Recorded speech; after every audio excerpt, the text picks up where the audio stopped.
Most people don't realize this, but sometimes, the real enemy isn't the one outside, it's the one within. Judges 20 is one of the darkest, most unsettling chapters in Israel's history, where brother turned against brother in a war that left an entire tribe on the edge of extinction. Why? Because the tribe of Benjamin refused to bring their own people to justice. And isn't that how destruction begins? Not in an instant, but in small compromises, turning a blind eye, defending the indefensible, refusing to confront the rot until it's too late. This isn't just ancient history, this is life today. How many families, businesses, even nations, have crumbled because they refuse to deal with hidden wickedness? But here's the real question: what happens when justice finally catches up? Then, let's read the chapter together. Then all Israel from Dan to Beersheba and from the land of Gilead came together as one and assembled before the Lord in Mizpah. The leaders of all the people of the tribes of Israel took their places in the assembly of God's people, 400,000 men armed with swords. The Benjamites heard that the Israelites had gone up to Mizpah. Then the Israelites said, "Tell us how this awful thing happened."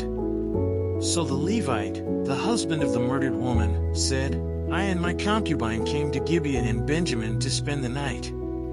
During the night the men of Gibeah came after me and surrounded the house, intending to kill me. They raped my concubine, and she died. I took my concubine, cut her into pieces and sent one piece to each region of Israel's inheritance, because they committed this lewd and outrageous act in Israel.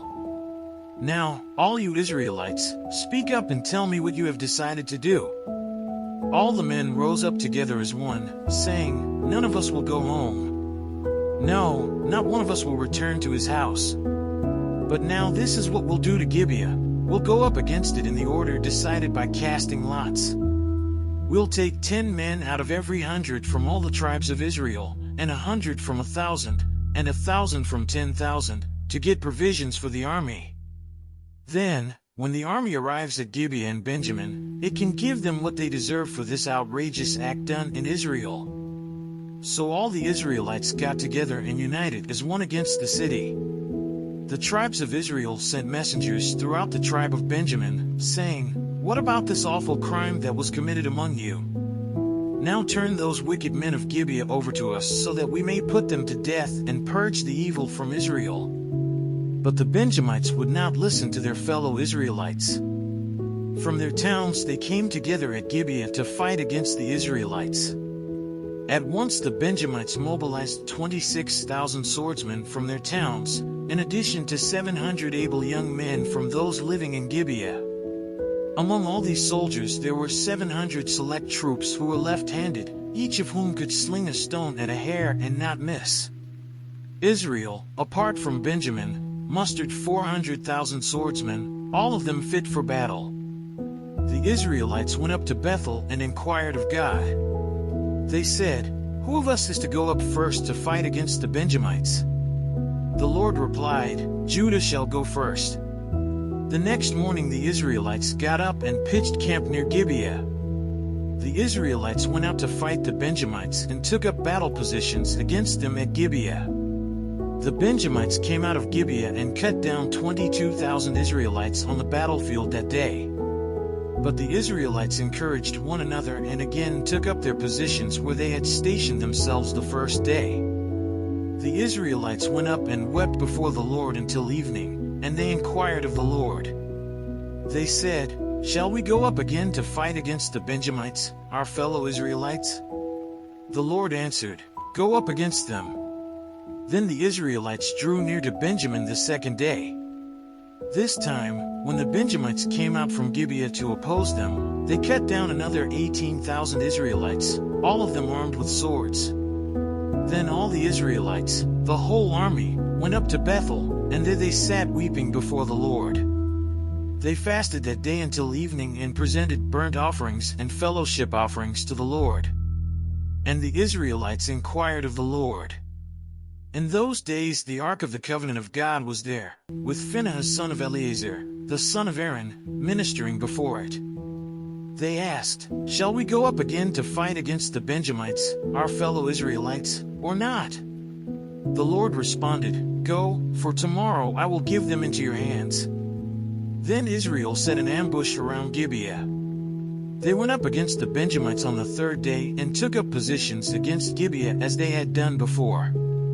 The Benjamites came out to meet them and were drawn away from the city.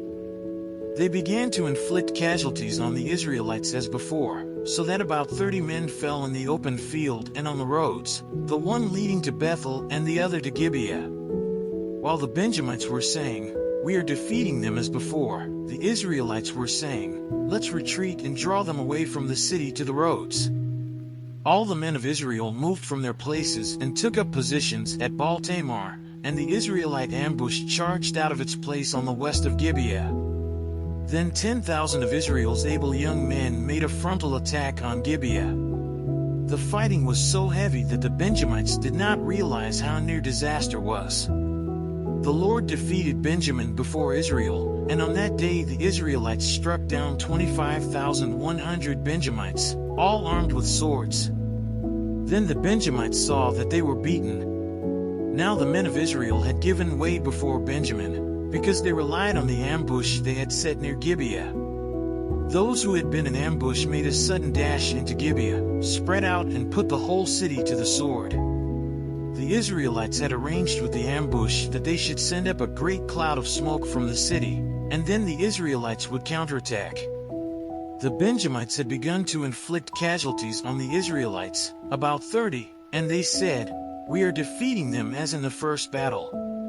But when the column of smoke began to rise from the city, the Benjamites turned and saw the whole city going up in smoke. Then the Israelites counterattacked, and the Benjamites were terrified, because they realized that disaster had come on them. So they fled before the Israelites in the direction of the wilderness, but they could not escape the battle. And the Israelites who came out of the towns cut them down there.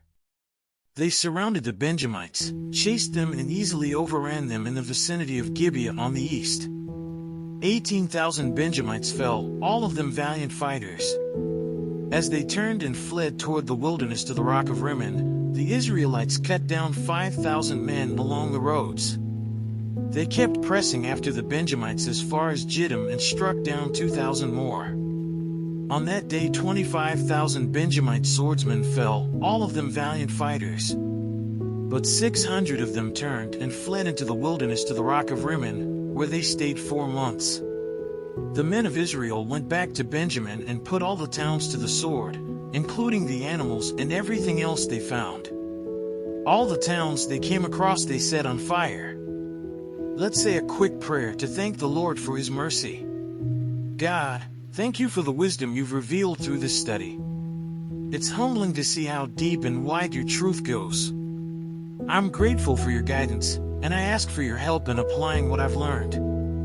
In the everyday moments, help me remember to act justly, to confront the things that need to be faced, and to walk in your wisdom. Please give me the strength to make those tough decisions and the courage to live out the lessons in real life.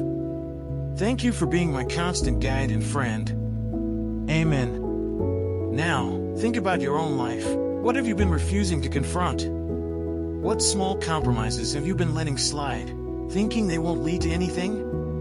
It's easy to ignore the cracks, but remember, those cracks will eventually split wide open. The lesson from Judges 20 is clear. Refusing to deal with issues early only leads to bigger, often catastrophic consequences. So, what do you need to do today to avoid a similar fate? Maybe it's confronting that difficult conversation, breaking free from a toxic relationship, or making that tough decision. Don't wait for destruction to show up at your door. Take action now. And while you're here, don't forget to subscribe and turn on notifications, because the path to wisdom and justice is just getting started. Let's walk this journey together, and I'll see you in the next one. And, as always, don't forget to check the last video and learn more about the scriptures.